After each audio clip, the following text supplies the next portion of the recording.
Watching my phone.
Hi, everyone. We'll be getting started shortly. Thank you.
Good morning, everybody. Thank you for joining us today for this We Got This WA webinar series. My name is Sarah Childs, and I will be moderating this discussion today that we get to hear from some folks directly on a look at the federal stimulus package, both the ones that have passed and what might be coming up in future stimulus bills and packages. I'd like to take a minute to just thank our event sponsor, Comcast Business. I can't say enough how thankful I am for internet these days as we're all working remotely. So thank you very much to Comcast Business for making all of our work remote and be able to support that, but also for financially contributing so that we can have programs like these to our members and the community. And a special thanks to the Seattle Metropolitan Chamber of Commerce for putting on these events in partnership with Business Health Trust, as we all aim to serve the 2,600 members of the Seattle Chamber and across the region. A quick few things on logistical details for this webinar.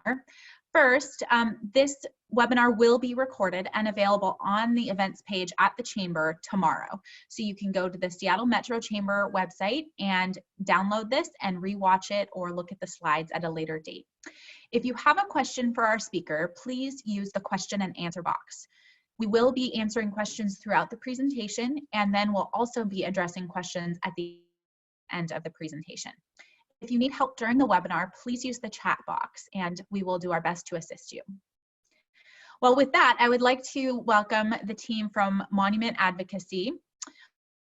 We have three wonderful folks who have taken time out of their day to talk with us about what the stimulus packages have looked like, and then give us a little insight into what might be coming down. So I'd love to welcome you to turn on your videos and introduce yourselves, and we can get started.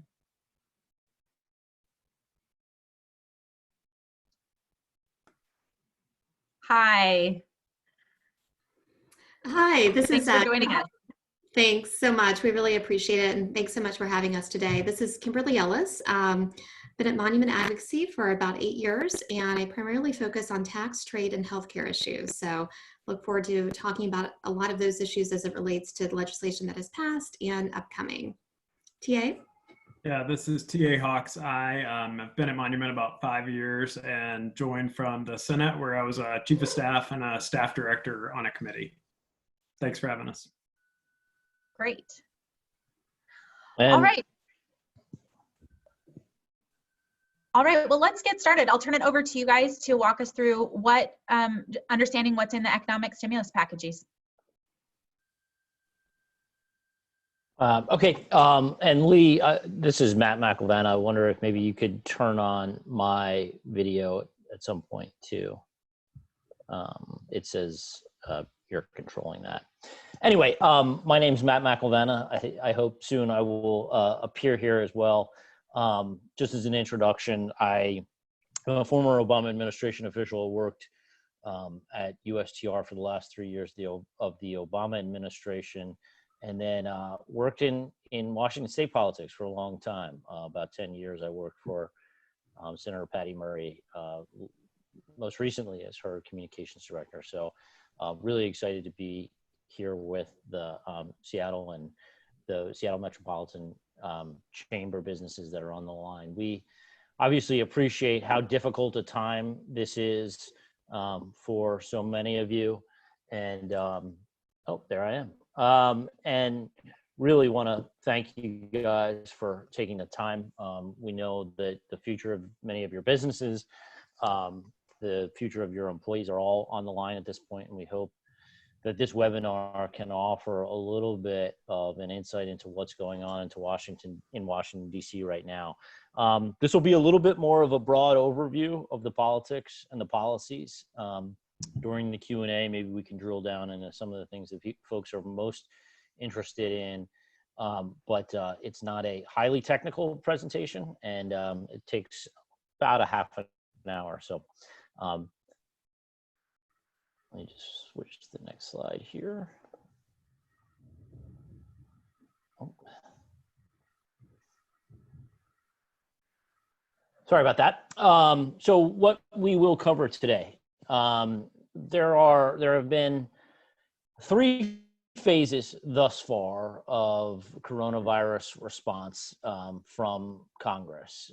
We will cover the first 2 phases, which were quite small in comparison to the CARES Act, which we'll spend the majority of the time discussing.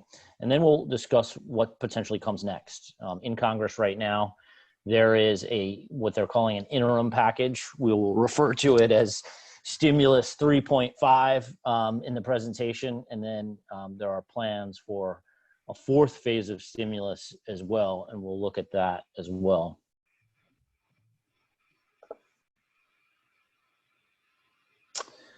So phase 1 was enacted on March 3rd. Compared to all other phases of stimulus, this was quite small. It was almost exclusively a medical response. Funding that was included in the $8.3 billion largely went to HHS, largely went to frontline healthcare activities. it went to telehealth, and it went to testing and diagnostics. There was some funding initially enacted in this package to begin to support the disaster loans for small businesses, knowing that there was going to be a growing demand on that program. And we'll talk about that program in a little bit more depth going forward. There was some small funding spent internationally as well, just to try and stop the spread at that point. March 3rd is a little over a month ago, but this package certainly seems long gone in terms of where we are right now in DC. Phase 2, 10 days later, $100 billion total in assistance. A few things to note about this package. This was the first recognition that folks just weren't going to be able to go back to work. So where the first phase was medical, this one at least began to focus a little bit more on the business community.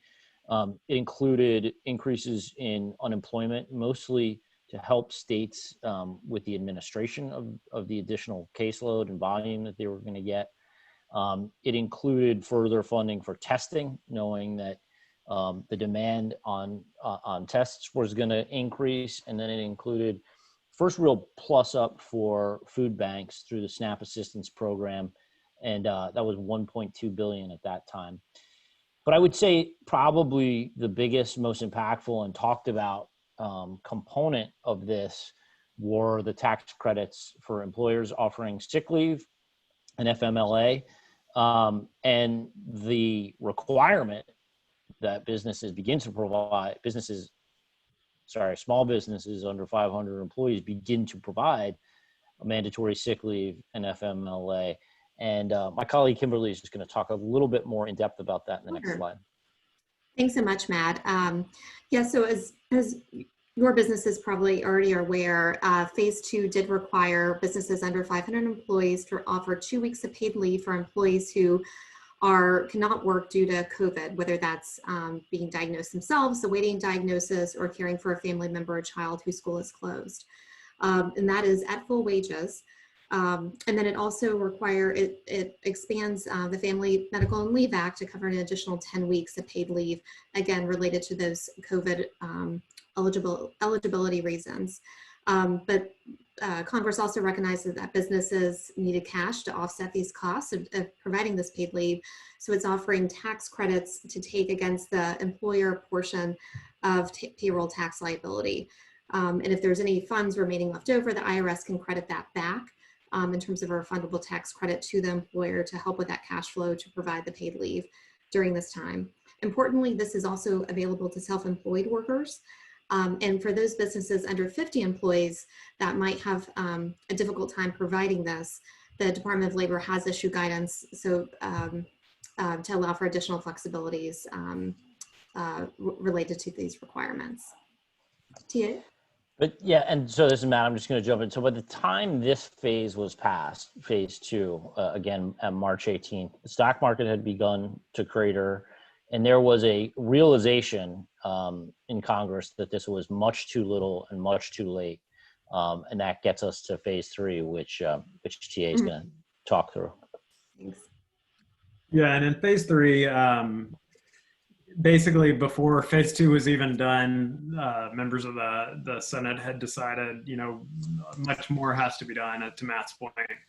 And they came together with a $2 trillion package that took about a week to negotiate. That was done sort of with the White House, the Senate Republicans, and Speaker Pelosi, all sort of playing roles, and obviously Senate Democrats and House Republicans through their counterparts.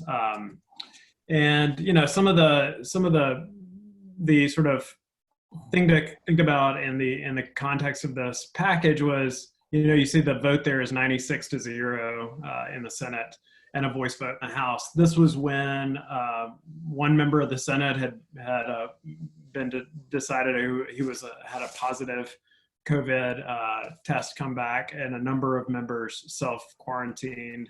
The House was already out of session, and so they didn't want to come back. So much was done in a very quick time frame, and also in a way that tried to mitigate the impact on members. So next slide.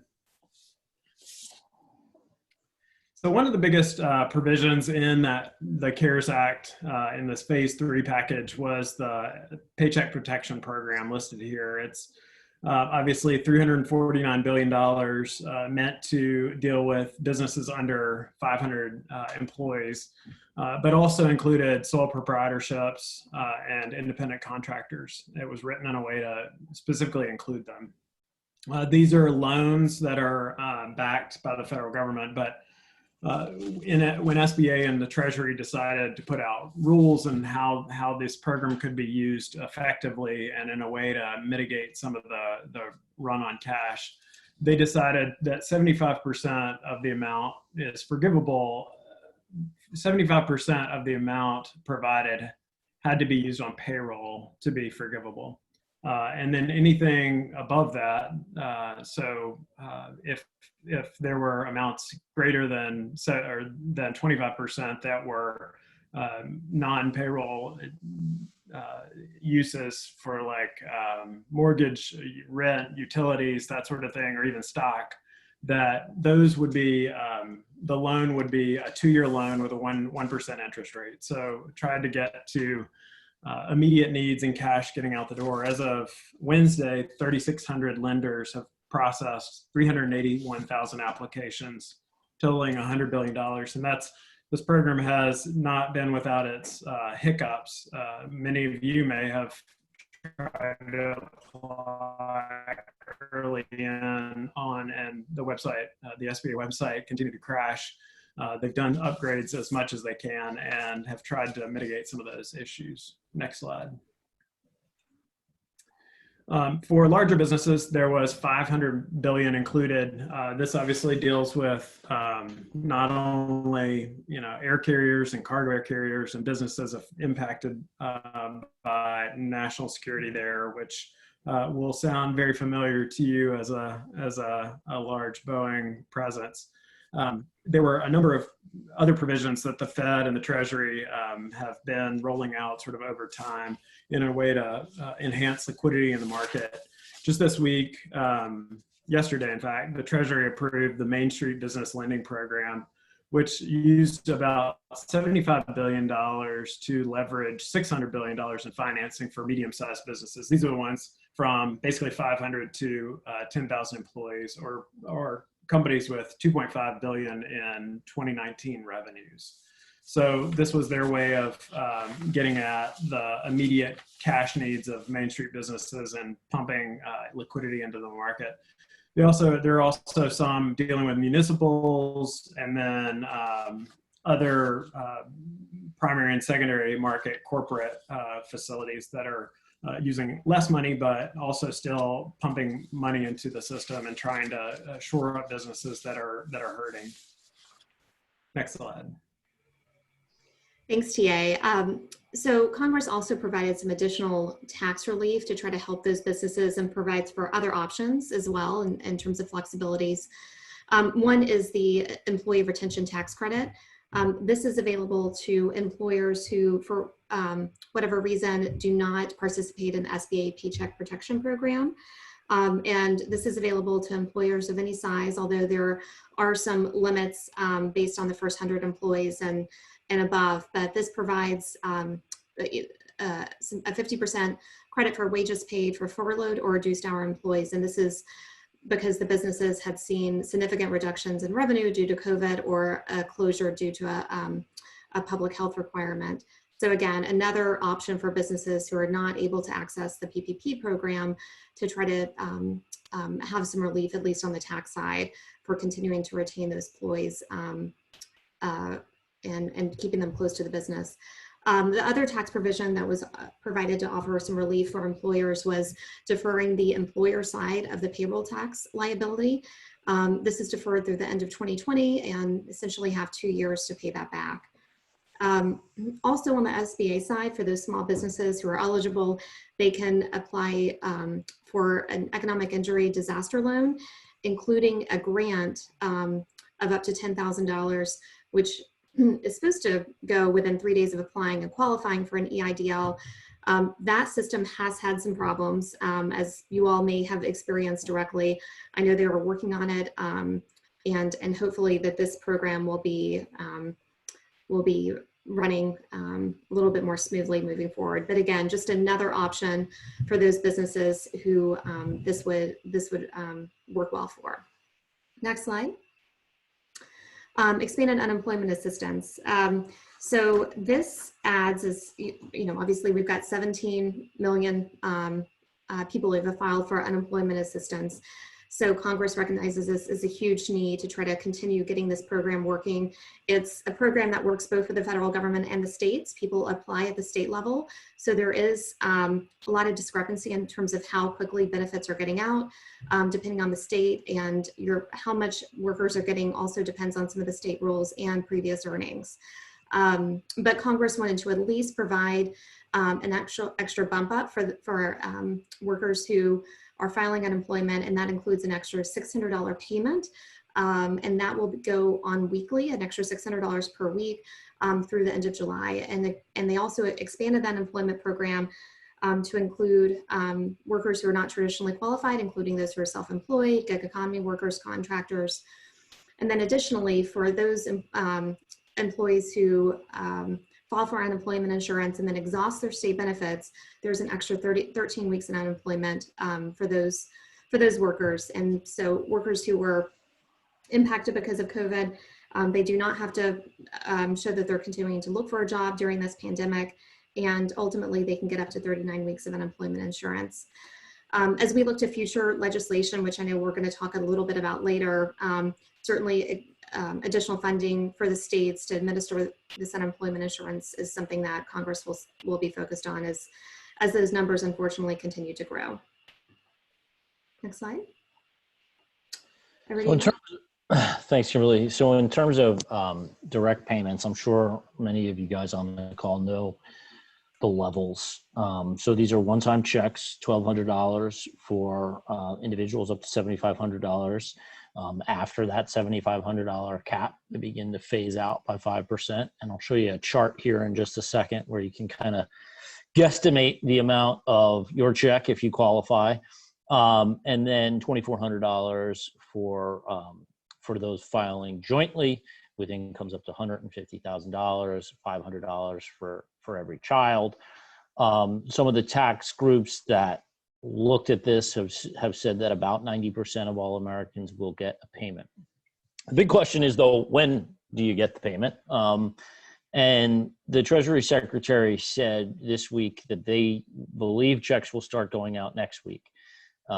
They have circled, I think it's March 15th or March 16th is the date when the first, April 15th or April 16th is the date when the first folks who have direct deposit would receive their checks. Roughly 60 million Americans have filed their taxes and provided in 2018 or 2019 and provided their direct deposit information, their routing number.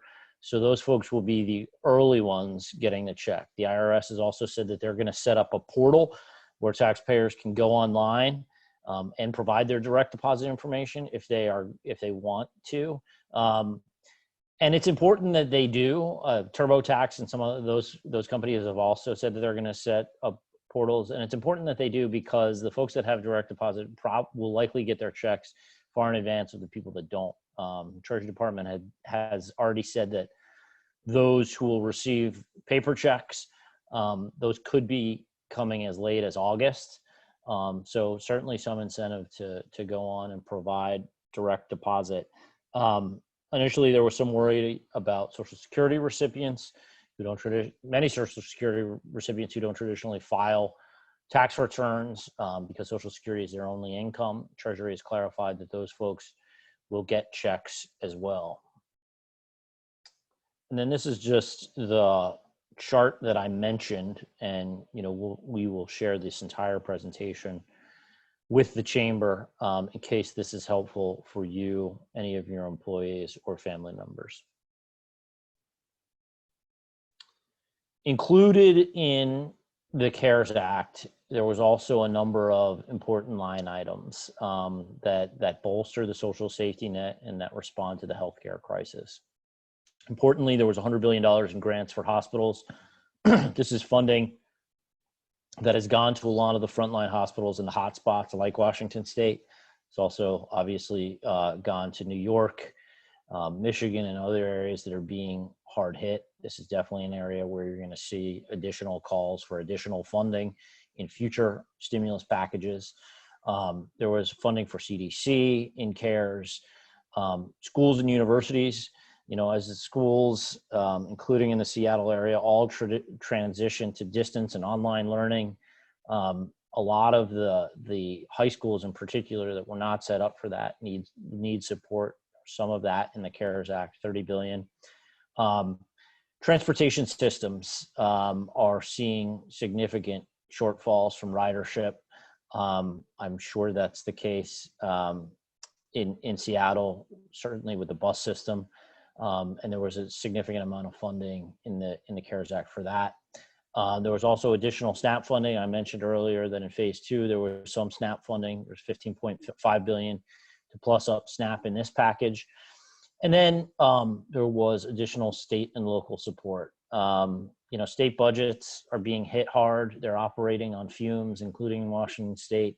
So the $150 billion is meant as a backstop and to fill some of those shortfalls.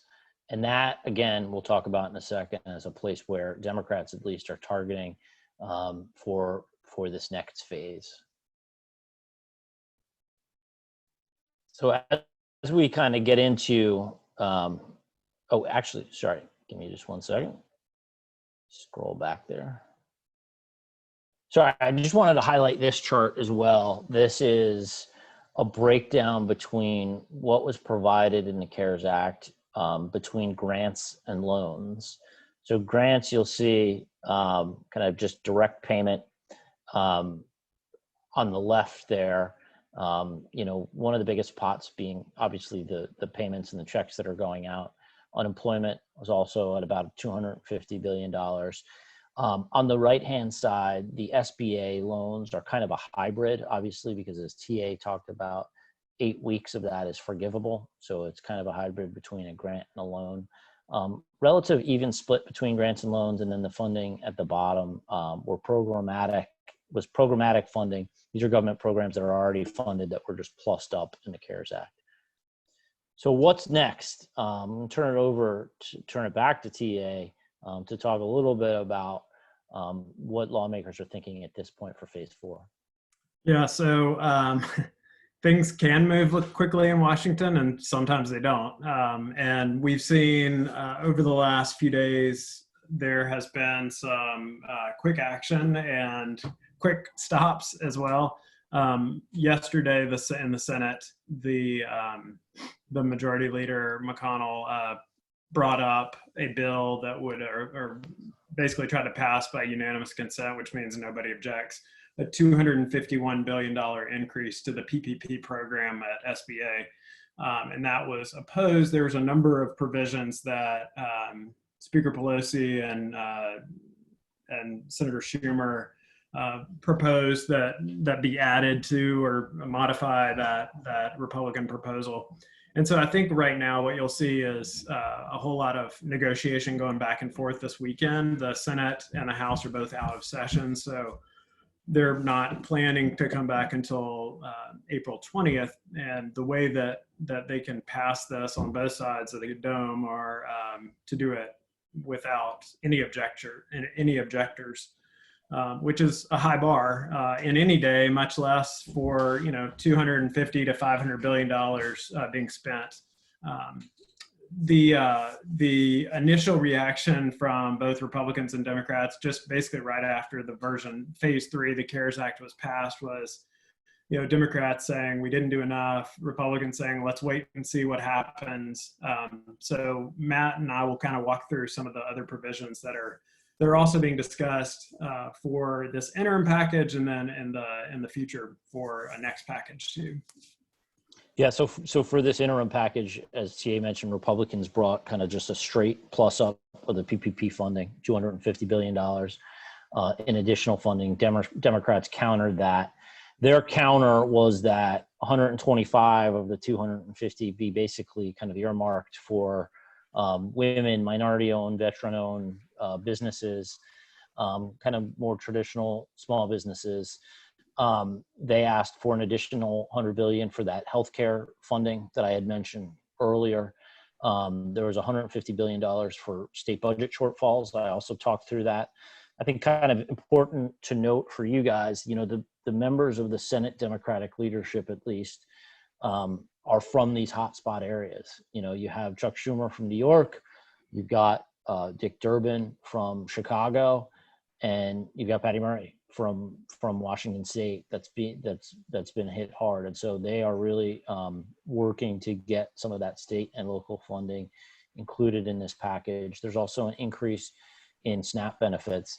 As TA mentioned, this now all goes kind of to the negotiation table, and the hope is that by sometime early next week, there could be a deal. The administration is encouraging bipartisan negotiations, and I think it's expected that Secretary Mnuchin will be playing a key part in those negotiations as well. Yeah, that's right. Mhm. So this, yeah. Go ahead, TA, go ahead, sorry. I was toggling back and forth between the chat, sorry. For the next phase, so, you know, once whatever happens, probably early next week on the refilling of the PPP, and dealing with potentially some of those other issues that we just walked through on the previous slide, you could easily see a number of these provisions that will be part of CARES Act phase 2. I would say, you know, basically everyone was hopeful that the $2 trillion included, you know, a week and a half ago would be enough to get the economy back on track. I mean, we've seen, you know, 10 million unemployment claims filed in the last 3 weeks. You've seen, you know, numbers not getting better, but worse. And so it's very clear that both on the PPP side, but also on a number of other areas, you're going to see heavy investments again, just be necessary to stabilize the economy, much less stimulate it. So PPP is obviously a big one. As Matt just mentioned, state stabilization. Most of the state, all the states have seen sharply declined revenues. And one of those bond programs I mentioned earlier under the Fed is obviously geared directly toward municipalities and counties, but the states themselves obviously have severe shortfalls they're dealing with. So a high number will probably be included in phase 4 also for them. Mm-hmm. And certainly we could see additional unemployment funding in the next package. You guys are seeing it on the ground. A lot of small businesses, restaurant workers, et cetera, are being encouraged to file for UI, given that extra $600 in benefits, something that was a little bit controversial around passage. So you could certainly see Democrats at least pushing for additional UI funding in the next package. Mm-hmm. Sure, and I'll touch on a few other provisions that have been under discussion, and these are all likely to kind of get pushed back to future packages after the immediate needs with regard to getting cash out to small businesses, boosting some of those funds that Matt and TA talked about most immediately. But on the tax side, you know, certainly the president keeps calling for a payroll tax cut. You know, this could be back under consideration in the future. Obviously, there's already an employer payroll tax deferment, but you know, more so on the employee side, is there some additional flexibilities that Congress can look at there. Speaker Pelosi has called back for a rollback of the caps on the state and local tax deduction. This is something that Republicans put in place as a result of the tax reform bill. And it ends up being kind of a red state, blue state issue politically. And so Democrats have long looked for opportunities to try to roll back this cap, which is set at $10,000 for the amount that you can deduct on your federal income tax from what you pay at the state level. Again, this is something that she could continue to press for, but you know, we think it's unlikely, at least in the short term, that this would be part of any type of recovery bill, but it's something that you could continue to see discussion on. You could also see discussion on, sectoral type tax incentives to incentivize different behaviors in the economy, whether it's extending or expanding renewable energy tax credits. I think a big part of this discussion is also going to revolve around supply chain, particularly in the medical supply and pharmaceutical space, where we've seen shortages on things like PPE and masks, but also more broadly concerns over the safety and security and access in the event of a public health crisis like we've seen to pharmaceuticals and the like. So a lot of members are looking at ways that they can create incentives to try to get more of that manufacturing back in the US on a longer term basis. So I think you could certainly see more discussions around this front. And that could also bleed over to the tariff side as well. A number of members of Congress have been pushing the administration to look at delays in tariff collection to, again, allow a little bit of a relief on the revenue side for businesses. He's got a proposal in front of him right now that would allow for a 90-day delay in tariff collection for all tariffs on an MFN basis. So these are sort of the regular tariffs not related to the additional enforcement actions that the president has taken on China, on steel and aluminum and the like. So there's all kinds of discussion with the administration that kind of plays out publicly as to whether the president may ultimately accept this proposal. He has not yet to date, but it's something that you'll continue to see members of Congress press on. I know the administration is looking at ways to provide tariff relief on certain supplies, certain medical supplies, particularly those from China, and has a process that they're considering to do that in. But the idea of providing relief on the tariff side is certainly something that members of Congress will continue to talk about and continue to press the administration on. Next slide. Another part of kind of these future type recovery efforts, certainly infrastructure will be a big part of that. The president has called for a $2 trillion package to try to stimulate the economy. Democrats also like the idea of doing an infrastructure spend. This again has kind of gotten delayed because of the focus on the immediate needs, trying to boost up the SBA program, getting money out to hospitals, and kind of the more direct COVID related responses. But I think that conversations around infrastructure, particularly as surface reauthorization is coming up for renewal in September, will kind of coalesce sometime this summer on some of these future packages as Congress looks for ways to help the country recover and looks for ways to stimulate the economy to do so. Again, the big question here is sort of how do you pay for it? This is what has kind of eluded lawmakers for some time on how to get an infrastructure bill together. It can very well do so again, but certainly a point of discussion as conversations move forward. I will say too that all members of Congress right now, leadership, your local members are listening. They're taking ideas. They're trying to understand needs of their constituencies, businesses, workers on the ground. And as they're taking input in real time, and that's influencing how they're thinking about their legislative efforts, what they can do either in the next package or future packages. So whether that be tweaks to existing programs, new ideas, everything is sort of on the table at this point, given how unprecedented the crisis is. So for those issues that you're facing that aren't working well, that you have ideas about using, going through the chamber, going through a member of Congress, all of that are certainly good advocacy tools at this point. And Matt, I think I'm turning things back over to you. Thank you, Kimberly. And yeah, Kimberly kind of hit on some of the things that we wanted to highlight just as kind of takeaways. First and foremost, that this is not the end. There will be this interim package that TA and I talked about, could be as soon as early next week. There will be a CARES Act Part 2, which was kind of also referred to as Phase 4. There will probably be a Phase 5 and a Phase 6 as well.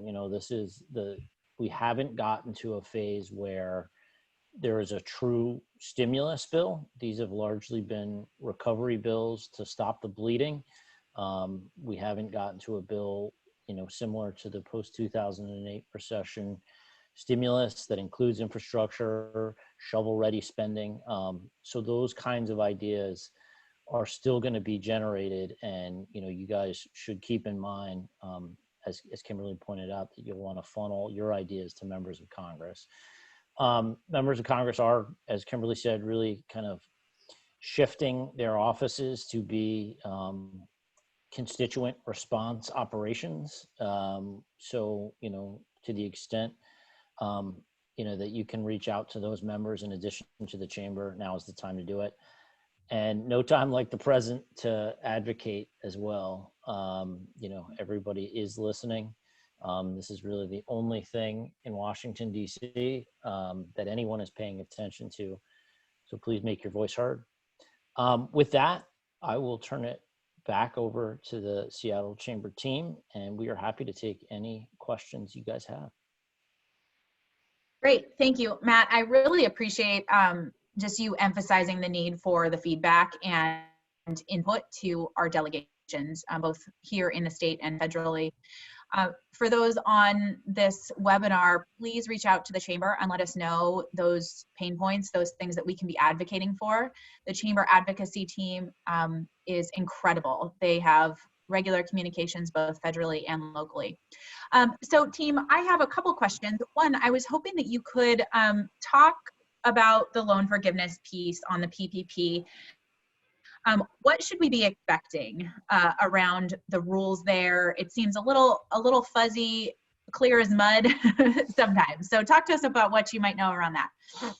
Yeah, no, and it's a fair question. And obviously, if people are undertaking loans, they want to know what the expectations are. So the loans are they are forgivable. I mean, this is the crazy part about it. It's 8 weeks of assistance based on payroll, but interest on mortgage, rent, and utilities. So you can borrow up to 250% of the average monthly payroll for most businesses, and this will be done through the banks that you've already got a relationship with. We've answered some of the questions there that have come in during the presentation, and I know many of you on the West Coast may have Wells Fargo as one of your lenders.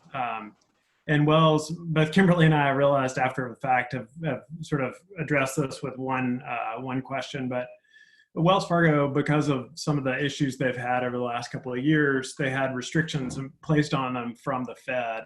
And just yesterday, the Fed came out with a clarification and allowing Wells Fargo, as one of the nation's largest banks, to deal directly with their customers and allow them to submit PPP loans applications to SBA. So maybe I may have made it a little more complicated earlier than I should have, but in order for full forgiveness of that 8 weeks of time, 75% of the amount must be used for payroll. So you can still use the balance, the 25% for mortgage, rent, utilities.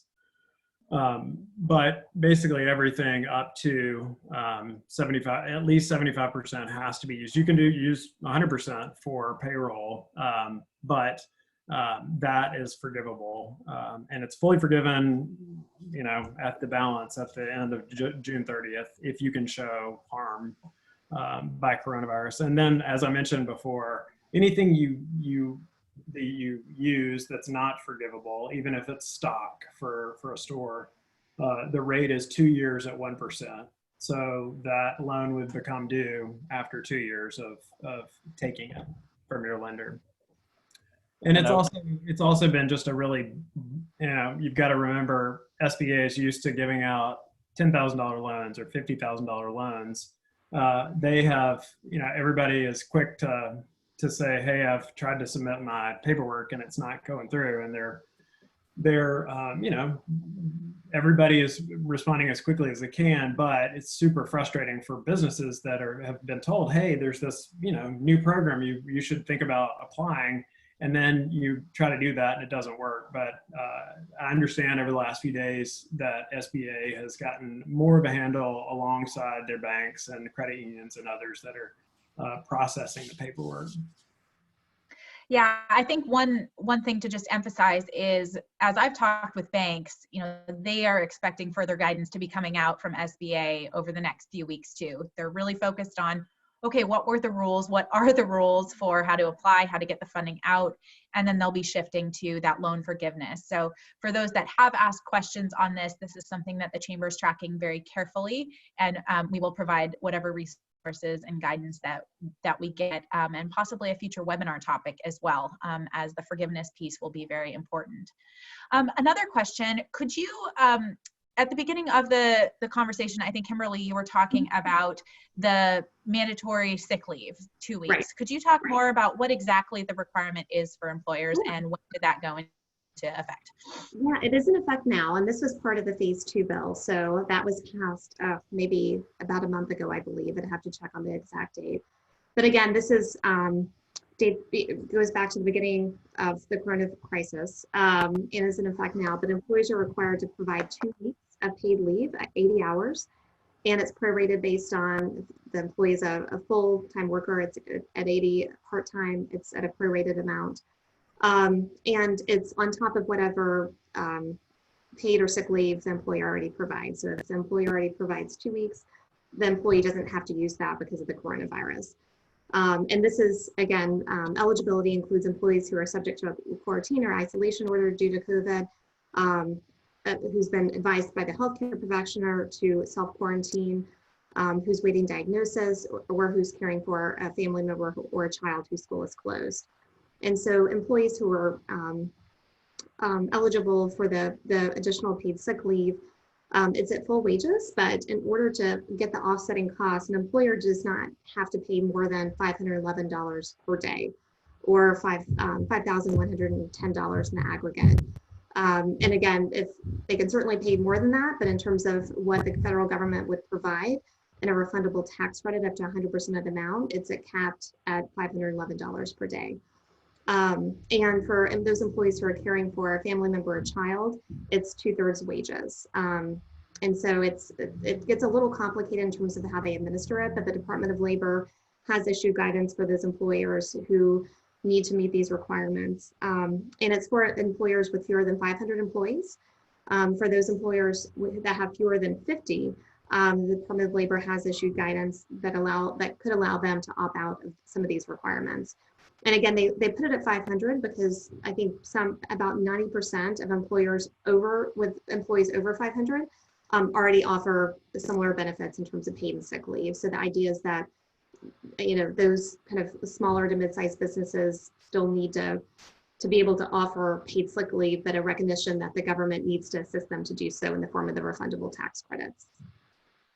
Okay, great. And for employers under 50 that are, wanting to be exempt from that, has there been guidance issued on how to do that at this point, or are we still waiting?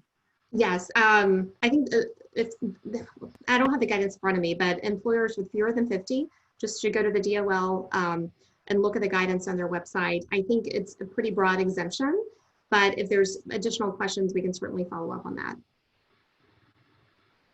Great. Thank you. Having your team answer questions in live as we went through was very, very helpful. So thank you very much for doing that. Thank you for your time. I will close things out right now with a polling question that is intended to help us identify future topics for our webinars and better serve our members. So please answer the following. What webinar topic would you be most interested in seeing from us next week? Something on the economic disaster loan program expansion, tax credits, paid leave requirements, what employers need to know, and update on employment PPP to know about loan forgiveness specifically. So we'll keep that open for a minute. All right, and we will close that out. Great. We've asked this question a few times and the answers are very similar. So, just that focus. I think our last comment and conversation, Kimberly, is very timely as people are wanting to know kind of what employers need to know, and the forgiveness piece as well. So we will be planning webinars around both of those topics in the next little while. So please be on the lookout for those. We will stay online to answer any additional questions that come in through the Q&A panel for the next few minutes. But with that, have a healthy, safe, and wonderful April 10th. Thank you Thank you so much. Thanks. Thank you.